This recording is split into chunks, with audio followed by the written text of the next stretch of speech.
Komisi Pemberantasan Korupsi KPK menduga ada tanah yang seharusnya milik negara yang dijual lagi oleh oknum ke negara dalam penyelidikan kasus dugaan tindak pidana korupsi dalam proyek kereta cepat Jakarta-Bandung KCJB atau WOS.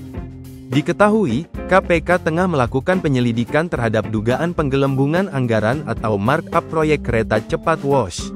Ada oknum-oknum, di mana yang seharusnya ini milik negara, tetapi dijual lagi ke negara, ujar Pelaksana Tugas PLT Deputi Penindakan dan Eksekusi KPK Asep Guntur Rahayu di Gedung Merah Putih KPK, Jakarta, Senin tanggal 10 November tahun 2025.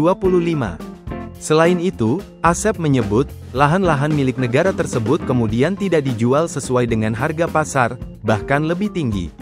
Padahal, tanah-tanah milik negara karena dipakai untuk proyek pemerintah, maka seharusnya negara tidak perlu membayar untuk memanfaatkan lahan tersebut. Kalaupun itu misalkan kawasan hutan, ya dikonversi nanti dengan lahan yang lain lagi, seperti itu, kata Asep. Oleh karena itu, dia mengatakan, KPK menyelidiki soal dugaan pengadaan lahan untuk WOS yang tidak wajar. Kalau pembayarannya wajar, maka tidak akan kami perkarakan, ujar Asep. Akan tetapi, bagi yang pembayarannya tidak wajar, markup, dan lain-lain, apalagi bukan tanahnya, ini tanah negara, dengan berbagai macam cara, karena ini proyek nasional, lalu dia diatur sana-sini, sehingga mereka mendapat sejumlah uang, bukan sejumlah lagi, ini uang besar. Nah, kami harus kembalikan uang itu kepada negara, katanya lagi. Selain soal tanah yang diduga milik negara, KPK juga mengusut perihal penggelembungan anggaran atau markup dalam proses pembebasan lahan untuk proyek WOS.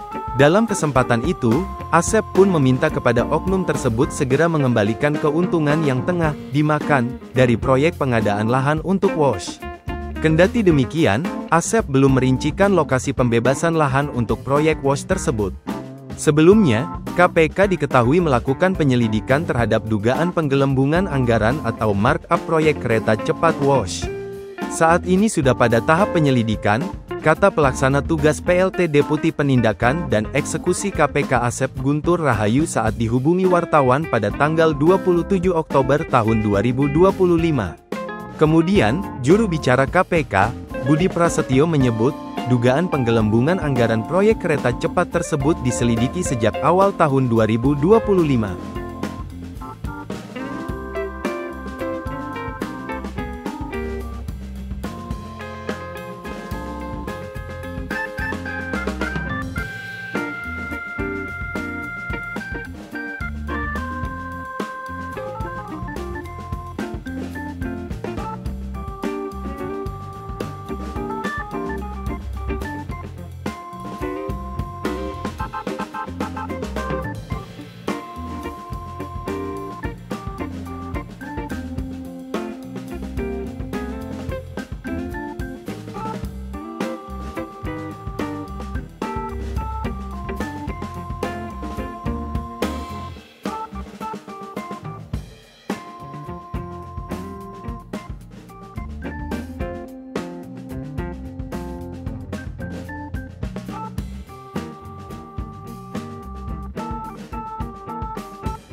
Download Tribun X sekarang, menghadirkan lokal menjadi Indonesia.